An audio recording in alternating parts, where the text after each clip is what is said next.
Sate Datuk Samuri pun amat susah nak dapat kerja. Orang tanya pekerja tempatan menganggur banyak. Kerjaan tahan tak bagi masuk. Kenapa? Orang tempatan menganggur banyak. Tapi tuan-tuan tahu tak berita daripada majikan-majikan ni? Dia datang kerja 2 hari, hari ketiga minta cuti kalau orang tempatan. Balik minggu pertama terus balik tak datang lagi lah. Kalau ambil dalam 30 orang, kalau kekal 3-4 orang pun nasib baik.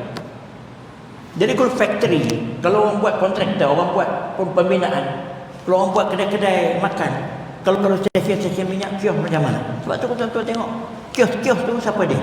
Semua yang hitam, buah kayang dot tu, Bangla. Mereka efisien, pandai bahasa Inggeris, tapi tak demand sangat. Dia bekerja dengan disiplin. Orang kita. Jadi semua sikap-sikap ini menjatuhkan imej orang kita. Menjatuhkan imej orang kita. Kita bertempik, bersorak begitu gini hak Umi Petra, tapi di mana bukti kata kita ni boleh diharapkan? Di peringkat bawah, di peringkat atas bersama aja. Orang kata dah di peringkat atas, yang pijak Melayu siapa dia? Harapkan pagar makan padi siapa dia? Yalah. Ini clear. Dan ini ditonton oleh kaum-kaum lain. Dia melihat. Sebab tu kaum-kaum lain pernah saya dengar komen. Dia orang tak cakap keluar ya. Masa depan dia orang di Malaysia ni cemerlang sebab dia tahu perangai orang Melayu ni memudahkan dia untuk menguasai. Dah tengok satu demi satu kita hilang kedudukan kita. Yalah. Dia tak payah halau kita keluar laut China. Dia tak payah ambil bom apa bunuh kita, tapi dengan sikap-sikap kita dan dengan gigih kerja mereka, satu demi satu kita terhakis.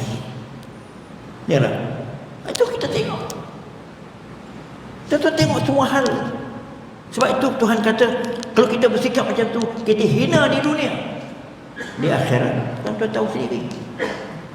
Siapa yang boleh nafikan fakta yang saya sebut tadi? Tak boleh. Nasib baik askar polis itu tak boleh orang luar.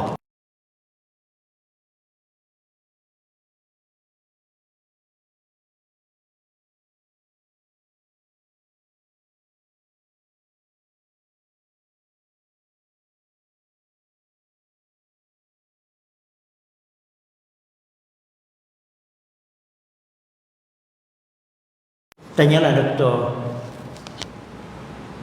apa nama Dr. Jaafar dan orang lain-lain, Dr. Latif yang pernah pergi ke Eropah.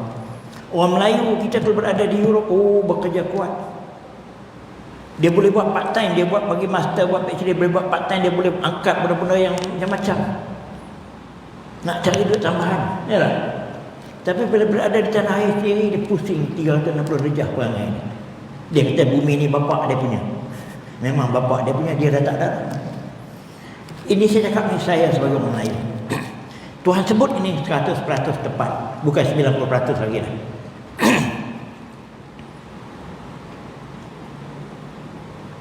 Kemudian Tuhan sebut lagi surah Al-Ahzab ayat 36. Wa ma kana lil mu'minin wala mu'minatin idza qadallahu wa rasuluhu amran an yakuna lahumul khiyaratu min amrihim. Wa may ya'sillaha wa rasulahu faqad dhalla dhalalan mubina. Terjemahan dia, seseorang mukmin tidak boleh dianggap mukmin yang tulen sama ada lelaki atau perempuan apabila Allah memutuskan sesuatu untuk dia atau Rasul memutuskan sesuatu untuk dia, dia memilih perkara lain yang Allah tak suka. Malah Allah kata begini, oh dia tak suka, dia pilih yang ini. Sikap orang mukmin bukan macam itu. Memilih-milih macam itu, tidak suka yang Allah cadangkan tapi lebih suka yang dia punya. Maka Tuhan sebut, wa may ya'sillaha wa rasulahu faqad dhalla dhalalan mubina. Siapa yang menderhaka Allah, mana perbuatan itu perbuatan menderhaka Allah dan Rasulnya, maka sesungguhnya dia sesat. Saya nak bagi satu senario begini, nak menjelaskan pada ini. Dalam kehidupan kita memilih-milih ini. Kalaulah apa-apa program yang kita nak buat untuk kemasyarakatan, apabila program-program itu nampak berbau sikit sebanyak tak sesuai dengan Islam, apabila ditegur oleh seseorang kata ini tak sesuai dengan Islam ni, kita kena buat gini-ginilah, kita kena buat gini-gini, dicadangkan oleh anggota mesyuarat tadi, lazimnya pengurusi itu pengurusi yang bukan ustaz ya, semua jadi pengurusi, karena pengurusi itu orang biasa aja, orang sekular kebanyakan, nak dapat tempat dalam masyarakat ni orang macam tu lah. Dia kata cadangan ustaz tu bagus. Bagus sangat cadangan tu. Tapi kita tengoklah kalau ada cadangan lain lebih baik. Kita timbang tengok dulu. Itu sikap yang dia ambil selalunya. Apabila dia ajukan dengan cadangan-cadangan yang agak counter dengan pendapat dia. Pendapat dia tadi mungkin ke arah yang bebas sikit lah, tak terikat dengan agama. Manakala cadangan tadi ke arah agama sikit, dia kata bagus cadangan tu, saya pun setuju. Tapi kita timbang dulu kalau ada pendapat lain. Bincang punya bincang, akhirnya cadangan yang kononnya selari dengan agama tadi hilang itu saja. Yang berlaku ialah cadangan yang tak selari dengan agama. Ini berlaku merata tempat, tuan-tuan tengoklah. Yalah. Dalam kebanyakan perkara perbincangan akan berakhir dengan macam itu. Itu yang secara seni dia coba. Dia kata tapi kita tengok dulu. Tapi ada yang tolak berterang-terangan pun ada. Apabila dia cadang benda-benda gitu, oh dia kata ini kita sokan, ini bukan melibatkan agama ni. Ini bukan dalam masjid, bukan dalam surau. Ini sokan. Sokan tak terlibat agama apa-apa pun. Dan dipisahkan sokan itu daripada agama. Apabila sokan tak terlibat dengan agama, maka buatlah apa nak buat pun. Nak langgar waktu semayang ke, nak pakai buka aurat pun tak bagi lagi dah sebab tak terlibat dengan agama. Orang kita semua tu. Kalau tuan-tuan tak percaya, ada satu ketika dulu orang nak buat kenduri kahwin ni. Ada tuan-tuan rumah yang agak prihatin, dia naklah pemisahan berlaku lelaki perempuan kan. Tapi ada di kalangan hadirin tak suka macam tu, nak duduk sekali dua campur. Orang kita juga. Oh dia kata dia tak boleh buat pisah lah dengan isteri dia, dengan anak-anak, payah nak makan, nak campur dengan orang lain. Akhirnya nak duduk sekali dua. Akhirnya tuan rumah pun ngalah campur semua. Tuan tahu tak apa yang berlaku di Arab Saudi sekarang? Antara sebab kebangkitan ulama-ulama dia yang bergaduh dengan kerajaan sekarang kan, tuan tengok antara sebabnya kerana pemerintah terutama Raja Muda itu membiarkan aktiviti-aktiviti sosial tu tak kira dah lelaki perempuan terbuka aurat. Itu antara alasan yang orang guna. Dia tak guna alasan politik. Tapi apa jadi? Inilah tuan-tuan sekalian. Ya saya bukan nak komen hal itu, tapi itulah keadaan kita. Kita menolak secara halus dengan bentuk tapi, kita timbang tengok itu secara halus, secara seni. Tapi tolak secara kasar, ini tak sesuai, ini bukan agama ni. Jadi banyak macam tu. Kalau tuan-tuan fikir dalam kehidupan seorang Islam, di mana tempat yang boleh kita ketepikan agama? Tak ada tempat. Dalam jamban bilik air kita sedang buang tu pun agama terlibat tu. Nak masuk dengan kaki kiri, nak keluar dengan kaki kanan, nak baca doa mana? Yalah. Kehidupan sekular tak terlibat. Lantaklah kamu nak buat apa pun bilik air. Dia tak peduli. Tapi agama ada prosedur dia. Bermakna agama tidak melepaskan begitu je. Yalah. Saya tengok di satu tempat lah. Satu Cina, dia makan, dia suka makan nasi kari mamak lah. Dia order nasi kari, dia suka nasi kari. Dia makan dengan tangan, bukan dengan tangan kiri. Saya ni bukan saya ustaz, tapi saya pun makan dengan tangan kiri dengan seorang duduk di tepi saya. Sama ada saya termuntah atau saya mami. Itu je. Minta maaf lah, kolot sikit lah. Jadi saya tak akan makan lah setelah makan nasi bersama-sama dengan tetamu yang bukan Islam. Setelah makan setempat yang meja saya tak tertelan, saya jawab betul. Bukan saya kolot, memang saya kolot betul lah. Saya teringat kata dia tak basuh punggung tu, saya tak boleh telan tadi. Duk teringat yang itu. Saya lah. Orang lain tak apa. Itu semua pembawaan yang kita terima. Kita tengok cantik dia daripada luar, bersih dia daripada luar. Kita tak tengok di dalam dia bersih atau tidak. Ya. Lebih selera makan kedai mamak lagi walau kita nampak comot berbanding makan dengan kedai non muslim walaupun nampak cantik daripada luar. Saya lah. Selanjutnya sikap inferiority complex yang ada pada orang Islam sekarang ni. Ini satu lagi ni. Dia mengutamakan bukan Islam dalam hidup dia tu kerana inferiority complex dia. Dia rasa orang Islam tu lekeh, dia lebih suka mengutamakan orang bukan Islam. Sama ada dia cari partner dalam sosial dia, cari nak buat partner dalam perniagaan, akhirnya dia jadi sleeping partner yang betul-betul yang handle kontrak nama dia. Yalah. Kedudukan ini telah Tuhan sebut dah. Satu permasalahan sebut indirectly. alladzina yattakhiduna al-kafirina awliya'a min dunillah min dunil mu'minin ayabtaghuna 'indahumul 'izzata fa innal 'izzata lillahi jami'a. Surah An-Nisa ayat 139. Orang-orang yang memilih orang kafir sebagai orang kepercayaan dia, pemimpin dia atau kawan rakan dia, tengoklah kata aulia ni terjemahan dia luas. Dengan menepikan orang mukmin, adakah mereka sangka dengan buat begitu mereka mendapat kedudukan? Dengan berkawan dengan mengutamakan orang bukan Islam, mereka mendapat kelebihan, mereka mendapat kedudukan? Adakah mereka sangka begitu? Pertanyaan Tuhan tu, pertanyaan yang bukan untuk dijawab, tapi Tuhan jawab lepas itu, fa innal 'izzata lillahi jami'a. Ingatlah, kemuliaan kedudukan bukan dengan kerana kamu berkawan dengan orang Islam, tapi kemuliaan kedudukan itu semuanya milik Allah. Dia boleh bagi pada siapa yang dia suka, dia boleh tarik daripada siapa yang dia suka. Tapi ada orang yang dia lebih proud. Bahkan ada, ini kecil lah, ada perempuan-perempuan Melayu yang berboyfriend Mak Saleh lah. Dia boyfriend Mak Saleh, dia punya angin dia lebih hebat daripada perempuan Mak Saleh ni. Dengan dedah badan tak kira lagi lah. Itu semua inferiority complex kerana dia tak boleh proud dengan bangsa dia. Sekarang pun macam itu. Tak boleh proud dengan bangsa sendiri. Banyak terjelma dalam sikap. Dia kata, I lebih confident dengan orang lain daripada confident dengan orang Melayu. Itu satu contoh. Dia tak confident Ahmad, dia tak confident Ali, tapi dia confident dengan Acong. Satu dua tu tak apa. Tapi dia tak confident atas nama bangsa. I dengan orang Melayu, I tak boleh pakai. Itu bahaya cakap tu. Melibatkan kaum. Takkan seorang. Berikut dengan individually. Saya pun kadang-kadang macam itu lah. Ada yang dengan Murusami kita lebih percaya daripada Ahmad kadang-kadang. Tapi kalau melibatkan satu grup, I lebih suka orang bukan Islam daripada orang Islam. Macam komen-komen sekarang ni. Saya lebih terima orang bukan Islam kalau dia adil berbanding dengan orang Islam yang tak adil. Itu cakap macam umum macam itu. Bahaya cakap tu, tonton komen dalam YouTube, dalam forum banyak. Bermakna bagi dia orang bukan Islam tu lebih adil. Adil kita nampak di permukaan saja sebenarnya, tapi yang tersirat di dalamnya. Saya anak Kedah. Begitu banyak tanah-tanah Melayu tergadai kepada caci-caci dan tokoh-tokoh Cina kerana kepercayaan orang tu kepada tokoh-tokoh ini. Kalau tanah tu boleh ubahlah, habislah tanah-tanah sawah di Kedah tu boleh saya balik. Cuma bertahan kerana tanah tu tak boleh ubah. Itu berakhirnya ada kes-kes yang keluar, tuan-tuan tengok. Cina tu yang dah menguasai tanah tu, dia halau tuan punya tanah tu. Saya dengar berita tu hardware ni sini. Saya cakap dia ada rakaman ni bayar. Jangan menyekat dia nak cakap apa tahu.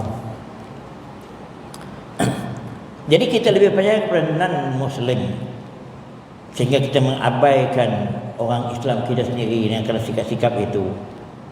Sikap itu bercanggah dengan kepentingan agama dan bercanggah dengan ajaran Islam. Kemudian, tetapi bukan bermakna straightforward macam itu. Ada keadaan-keadaan yang membolehkan kita berkawan dengan mereka, dan memang pun yang pertamanya kita katakan dalam keadaan yang saling menghormati, saling menjaga hak betul-betul, saling menjaga kedudukan masing-masing. Tapi tuan-tuan nilai hal ini berlaku tak antara kita orang Melayu sekarang ni dengan orang bukan Melayu di segi ini? Tuan-tuan nilai sendirilah sejauh mana mereka menjamin kedudukan kita. Saya tengok akibat daripada toleransi dan pengorbanan yang berlaku antara kaum dengan kaum sekarang ni, orang Melayu lebih banyak kerugian daripada dia. Dia tidak rugi apa-apa, dia datang selai sepinggang. Kita tanah bidak Melayu dah lepas, kota bom beterap semua dah habis, kontrak-kontrak tuan-tuan tak tengok.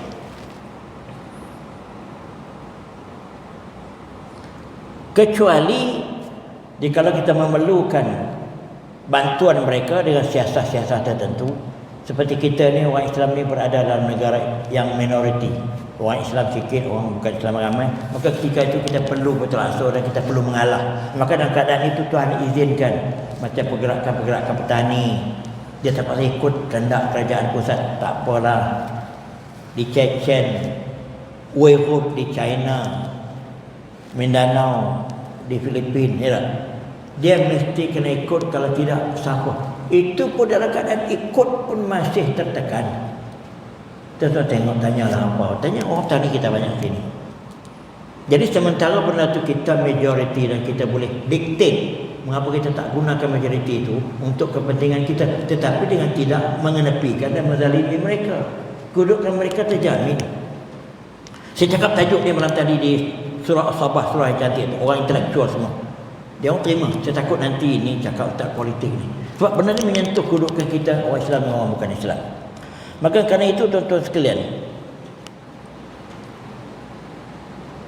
dalam pengorbanan yang berlaku sekarang ni demi atas nama perpaduan, tolak ansur yang telah berlaku, saya tengoklah orang Melayu yang lebih sabar dan yang lebih terhakis kedudukan dan nasibnya berbanding dengan orang bukan Melayu. Dengan sebab itu, kalau orang lah dalam keadaan dia nak bela, dia nak sebut, dia nak bagi special attention to non-Muslim, oh kita kena fikir nasib orang lain. Betul. Tapi saya tengok sejak daripada Merdeka sampai sekarang, walaupun kerja tak bagi perhatian secara bertulis, tapi semua dasar-dasar tu yang untung siapa dia? Walaupun dasar ekonomi baru tuan-tuan tahu tujuannya untuk membela nasib Melayu. Dari perancangan pertama sampai ke rancangan Malaysia ke-5 ke-6, semua untuk membela Melayu tu, nak menyeimbangkan.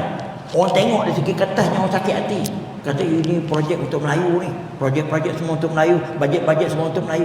Tapi tuan-tuan tengok sampai ke akhir-akhirnya, siapa yang dapat isi, siapa yang dapat kuah daripada projek-projek itu. Kontrak-kontrak besar dia boleh tanam Melayu, tetapi Alibaba semuanya, siapa yang untung? Tuan-tuan tengok. Jadi saya kata tak payah special allocation for non-Malay, tak payah. Sebab bagi kepada kita pun yang untungnya tetap dia. Yalah, tak rugi apa, sebab dia sedang berada dalam keadaan dia kuat kedudukan dia, perpaduan dia, solidariti dia, capital asset dia banyak. Jadi kita nak bagi special attention dia kepada dia kerana nak jaga kau, sedangkan bangsa kita dah terhimpit sampai ke dinding dah. Ini satu pemikiran yang saya rasa tak betul sesuai. Ini saya bukan cakap atas nama fokus parti tertentu, tapi memperjuangkan nasib Melayu dengan bukan Melayu. Dan isu ini berbangkit di Melaka, saya tengok. Yalah, kita tengok berbangkit di Melaka. Dan undi itu nampak menjurus ke arah kesedaran ini. Kemudian yang ke-10-nya, sikap caki, maki, hamun, mengkhianati, mencela sesama sendiri sekarang ni amat berleluasa. Siapa dengan siapa? Kesemuanya Melayu dengan Melayu. Daripada grup yang berlainan. Tidak ada bahasa yang saya nak boleh jelaskan dahsyatnya maki hamun yang berlaku. Terutama detik-detik waktu dalam sebulan 2 yang lepas lah. Allah, apa yang tak keluar? Apa yang tak keluar dalam viral, tuan-tuan tengok. Tuhan sebut dah satu firman Tuhan yang clear. Surah Al-Hujurat ayat 11. Ya ayyuhallazina amanu la yaskhar qaumun min qaumin asa yakunu khairan minhum. Wahai orang yang beriman, jangan sekali-kali kamu mencela kaum-kaum yang lain. Satu kaum dengan satu kaum ini bukan bangsa saja, satu puak kalau satu puak sama Islam ni. Itu maksud dia. Boleh jadi puak yang kamu cela itu lebih baik daripada kamu yang mencela tu. Wala nisa'un min nisa'in, jangan orang perempuan mencela perempuan lain. Sebab selalunya dia mengata-ngata ni orang perempuan dulu-dulu lah. Sekarang ni orang perempuan lebih kurang orang lelaki je. Janganlah orang perempuan mencela dengan perempuan lain. Boleh jadi perempuan lain yang dicela lebih baik daripada mereka yang mencelanya. Wala talmizu anfusakum, jangan tengok orang-orang di kalangan kamu tengok dengan peli-peli gitu je. Dia datang tu jeling-jeling gitu, jeling dengan penuh hina. Sebab ada orang tertentu tengok orang tu datang buat begitu-gitu. Jangan, Quran sebut ni wala talmizu anfusakum. Wala tanabazu bil alqab, jangan kamu menggelarkan orang tu dengan gelaran-gelaran yang paling teruk. Terutama orang Ahmad. Orang Ahmad yang akan ada gelaran. Gelaran baik, ada gelaran buruk. Sebab Ahmad terlalu banyak. Kalau tak ada gelaran, dia tak tahu Ahmad mana. Habis-habis tak ada orang panggil Ahmad Telekom tu. Kerja Telekom. Itu habis-habis kurang. Ya tak? Atau Ahmad habis tak Ahmad pendek. Ahmad panjang. Nak kekal dengan Ahmad sepatahnya. Atau habis-habis kurang Ahmad Lijah. Isterinya nama Lijah. Jadi jangan guna macam di kita di sini hal itu tak begitu berlaku. Tapi tempat-tempat tertentu memang digelarkan orang tu dengan gelaran yang teruk. Hang ni baru betul, baru betul. Perangai macam celaka. Itu biasa aja. Babi, hang bilang mai. Itu saya pernah dengar. Jok ke apa benda tapi macam itulah. Dalam telefon begitu. Tuhan sebut bi'salismul fusuqu ba'dal iman. Alangkah buruknya nama-nama gelaran yang buruk kita beri tadi, nama-nama gelaran yang berbentuk fasik itu. Selepas orang tu beriman, kita gelarkan dengan gelaran yang fasik. Walaupun dia tu pembohong, tapi Tuhan sebut apa nama yang teruk gitu. Wa man lam yatub fa ulaika humuz zalimun. Sesiapa yang buat demikian, kalau dia tak bertaubat, maka orang itu dianggap orang yang zalim. Orang yang zalim dalam perintah Tuhan ni, kebanyakan orang yang zalim ni disamakan dengan orang yang kafir. Kebanyakan dalam Al-Quran begitu. Kemudian satu lagi, orang kita juga menjadi batu api, menjadi pengkhianat sama bangsa sendiri. Ini pun sedang berleluasa berlaku. Batu api pengkhianat sama bangsa sendiri, diberi amanah, dia tuang. Kita tengok pengkhianatan kepada bangsa sendiri ni, kita terus tengok jauh lah. Bagaimana tanah rizab Melayu tergadai pada bukan Melayu tu, clear lah. Itu mengkhianat bangsa sendiri. Sebab nak lulus projek itu, tanah tu nak tukar kepada non-Malay tu, daripada A sampai ke Z, semua proses melalui orang Melayu. Tapi tergadai kepada bukan Melayu. Dan yang malang itu terlibat orang besar pula tu. Jadi saya sebut ayat Quran sini. An-Nisa ayat 105. Inna anzalna ilaikal kitaba bil haqq litahkuma bainan nasi bima araka Allah wa la takun lil khainina khasima. Terjemah ni saya sengaja kekal terjemah asal ni. Sesungguhnya kami telah menurunkan kitab Al-Quran ini, wahai Muhammad, kepadamu, yang membawa berbagai-bagai kebenaran di dalamnya, agar engkau mengadili antara manusia dengan apa yang telah diajarkan kepada engkau oleh Allah. Dan janganlah sekali-kali engkau menjadi penentang, iaitu orang-orang yang tidak bersalah. Engkau menjadi penentang kepada orang yang tidak bersalah kerana engkau membela orang-orang yang mengkhianati. Itu terjemahan dia. Ayat yang pengambilan tu. Dan janganlah sekali-kali engkau menjadi penentang kepada orang yang tidak bersalah. Orang yang tidak bersalah, kita pula mengatakan dia salah dengan berbagai-bagai hujah kerana kita dah habis rasuah ke apa, kita kira lah. Kerana engkau membela orang-orang yang berkhianat. Lil qaidi, kerana engkau membela orang yang jahat, kerana engkau ada kepentingan. Ini clear ayat yang direct, straightforward. Selanjutnya, perangai-perangai buruk di kalangan masyarakat kita yang menyebabkan kita jadi begini. Kita tak sanggup berkorban demi kepentingan bangsa dan agama dan tanah air. Walaupun slogan ini sejak kita merdeka sampai sekarang, tapi nasib agama, nasib bangsa, nasib tanah air masih terumbang ambing. Dah 64 tahun dah kita merdeka, ya lah. Tapi nasib kita masih terumbang ambing kerana kita tak sanggup berjihad dan berkorban untuk kepentingan bangsa. Tuhan telah berfirman ayat ini, surah Al-Hujurat ayat 15. Innamal mu'minuna alladzina amanu billahi wa rasulih summa lam yartabu wa jahadu bi amwalihim wa anfusihim fi sabilillah ulaika humus shadiqun. Ayat ini satu ayat yang pendek tapi padat. Syekh Qutb di dalam tafsir fi Zilalil Quran dia telah menghuraikan ayat ini dengan 5-6 halaman. Saya terjemah dulu sebelum saya urai. Sesungguhnya orang mukmin yang tulen itu ialah mereka-mereka yang beriman dengan Allah dan Rasul-Nya. Kemudian mereka tak ragu-ragu lagi dah. Dan mereka sanggup berjihad demi keimanan tadi dengan hartanya, bahkan kalau perlu dengan nyawanya, demi untuk mencapai jalan Allah. Orang-orang itu yang betul-betul mengotakkan tuntutan imannya, orang yang benar-benar beriman. Itu terjemahan. Saya nak urai. Apabila Tuhan sebut innama, sesungguhnya, maka kena bersikap macam itu baru betul-betul kamu beriman. Kalau kamu tak bersikap macam itu, kamu tak betul-betul beriman. Itu ayat Quran apabila disebut innama saja, innamal mu'minun, sesungguhnya orang mukmin kena macam itu. Apa dia? Beriman dengan Allah dan Rasul. Okey, beriman semua kita mengaku. Tapi beriman yang tidak ada sebarang keraguan.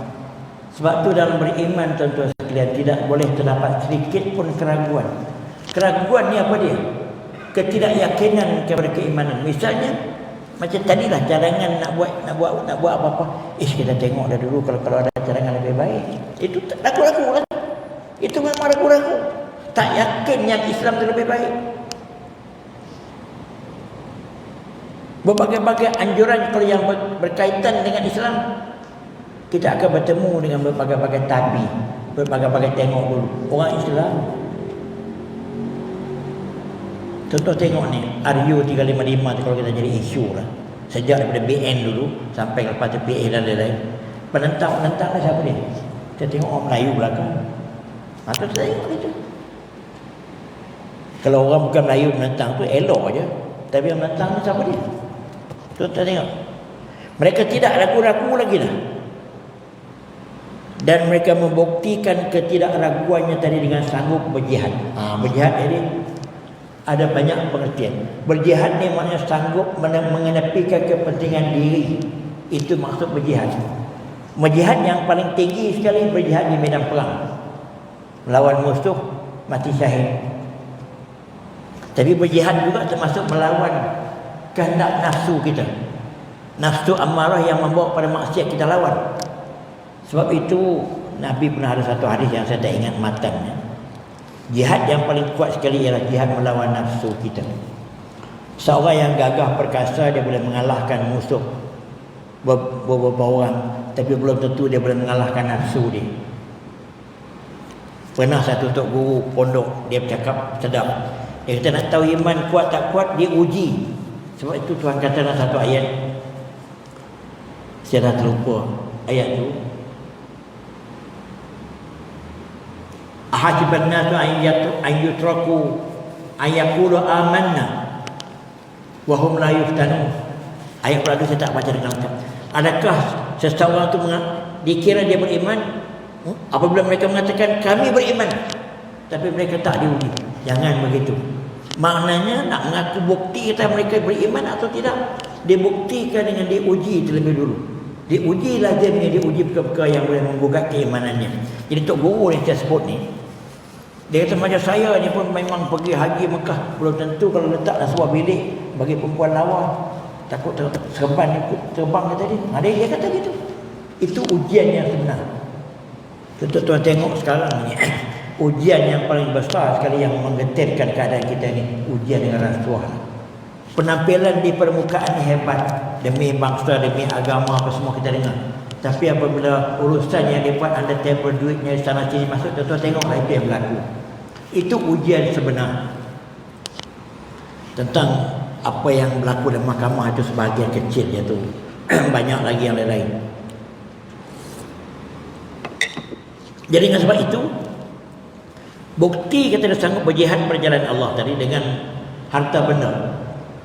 Ini telah terbukti kalau tuan-tuan tengok bagaimana pergerakan Islam di Aceh, di Mindanao, di Sumatera dulu satu ketika. Jutawan-jutawan Islam di dunia menyalurkan bantuan dengan duit walaupun secara ilegal ikut undang-undang dunia. Undang dunia ni bila nak bantu Islam semua ilegal.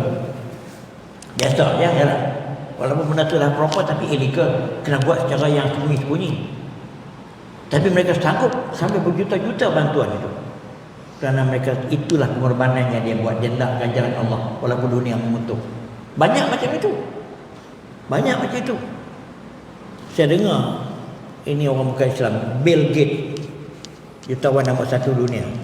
Kadang dia nombor 1, nombor 2, nombor 1, lah.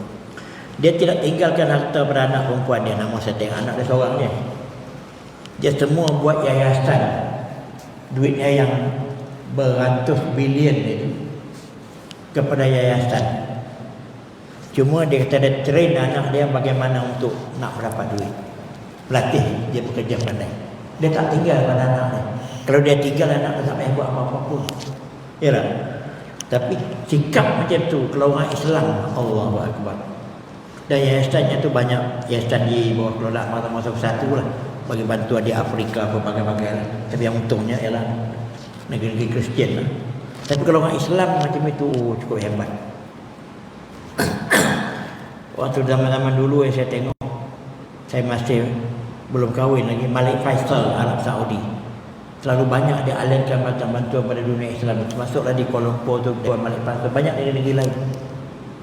Di negeri-negeri yang minoriti Islam yang bagi bantuan banyak kekayaan haram, tapi dia dipandang terong oleh Amerika. Jadi mereka sanggup berjihad dengan harta benda, mereka tak sayang dah. Kalau mampu, kalau perlu, dengan tubuh badan dan nyawa mereka. Ini yang sanggup mati di medan perang ni, dengan atas nama kebenaran. Fi sabilillah, perjalanan Allah. Wa ulaika mustadiqun, dan orang-orang ini saja yang benar mengotakkan tuntutannya. Terakhir, saya pun tak mahu lebih-lebih. Kita ingat tuan-tuan sekalian, kedatangan Islam itu orang dagang. Islam datang tak bawa apa-apa pun. Nabi lahir di Mekah, 13 tahun dia jadi Nabi, umur 40, umur 53 dia pindah ke Madinah, duduk sana 10 tahun lagi lah. Akhirnya daripada Madinah, tegak kerajaan Madinah, tawan Timur Tengah, pergi sampai ke barat, ke Balkan, sampai ke Turki, Spanyol, sampai sana ke timur ni. Lepas pada itu dalam abad ketiga, keempat sampai ke China, sampai ke Asia Selatan, menjadi kuasa dunia selama 8 tahun, 8 abad. Yalah. Apa modal Nabi? Waktu tu bukan ada minyak lagi. Minyak tak dijumpai. Teknologi tak ada. Tak ada kapal perang, tak ada apa-apa. Perang hanya pakai panah atau pakai pedang. Tapi mengapa Nabi boleh menguasai dunia? Apa kecanggihannya? Apa kecanggihannya? Tuan-tuan fikir. Tiba-tiba sebut pada saya. Berarti apa fikir dia? Apa kecanggihan Nabi yang boleh bawa boleh jadi puasa dunia? Kalau tuan-tuan tengok Michael Hart, dia sebut dalam the most 100 people, the most influential people in the world, 100 orang. 100 orang yang paling popular dalam dunia itu, nombor satu ialah Michael Hart. Michael Hart tersebut dia orang Kristian, orang Yahudi. Nombor satu Nabi Muhammad. Orang Kristian marah pada dia letak Nabi Muhammad nombor satu. Saya panjang cerita dia. Tapi apa yang hebatnya Nabi Muhammad ni, yang boleh menjadi kuasa dunia dalam masa 8 tahun lebih? Apa dia punya senjata tunggal dia yang dia bawa, yang dihayati oleh orang Islam kemudian? Apa dia?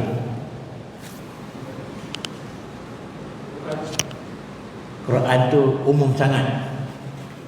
Kita pun Quran sekarang ni tapi tak jadi apa-apa. Hafal Quran pun banyak. Boleh tapi umum sangat.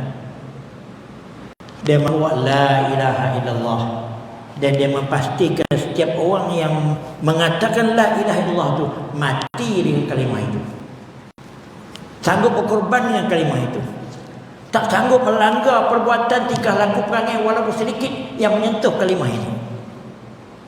Sebab itu dia sebut la ilaha illallah, la ilaha illallah, la ilaha illallah. Kita tahlil itu di hujung kita kata apa? Wa hiya kalimatul haq. Itulah kalimah yang paling benar. Alaiha nahya, di atas kalimah ini kami hidup. Itu ucapan kita dah bertahlil. Di atas kalimah ini kami nak mati, wa alaiha namut. Dan kami nak kami dibangkit pun dengan kalimah ini juga. Orang dulu mengotakkan janji ini 100%. Kita mengotakkan janji ini hanya dalam tahlil je. Dalam tahlil je. Jadi macam mana kita nak boleh jadi bangsa yang maju? Macam mana kita nak jadi umat yang kuat? Sejauh mana kita berpegang dengan moto la ilaha illallah ni, peratusnya Allahu Akbar. Nak mati dengan kalimah ni jauh sekali lah kot. Yalah. Nak menyokong perjuangan Islam, tak perjuangan Islam pun berbagai-bagai sikap timbul. Jangan kita nak pergi di medan perang. Yalah. Nak menyokong perjuangan Islam pun macam-macam keraguan ditimbulkan. Jadi macam mana nak pergi di medan perang?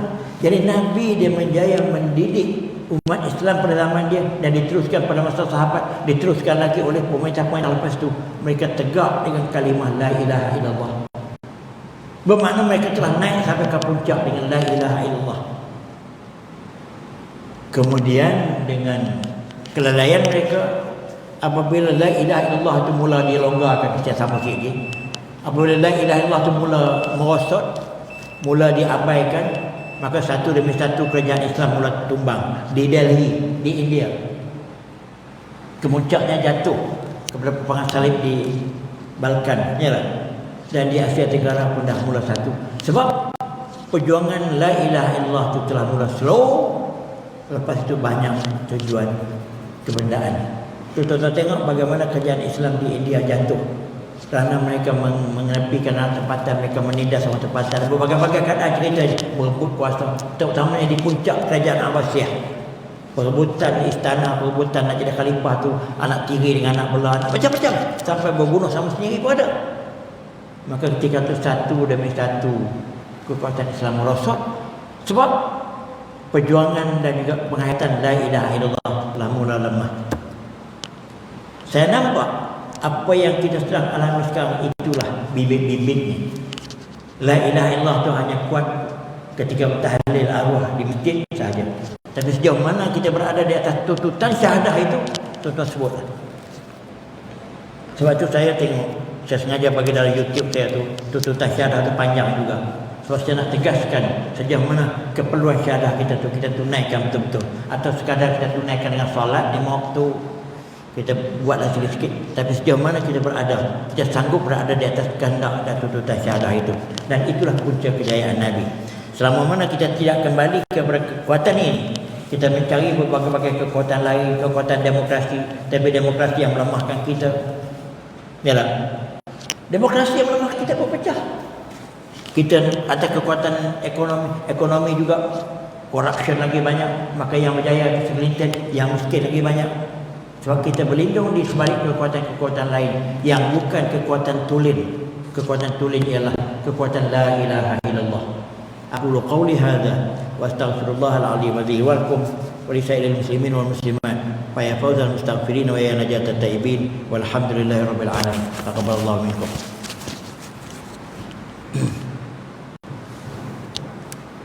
Ya.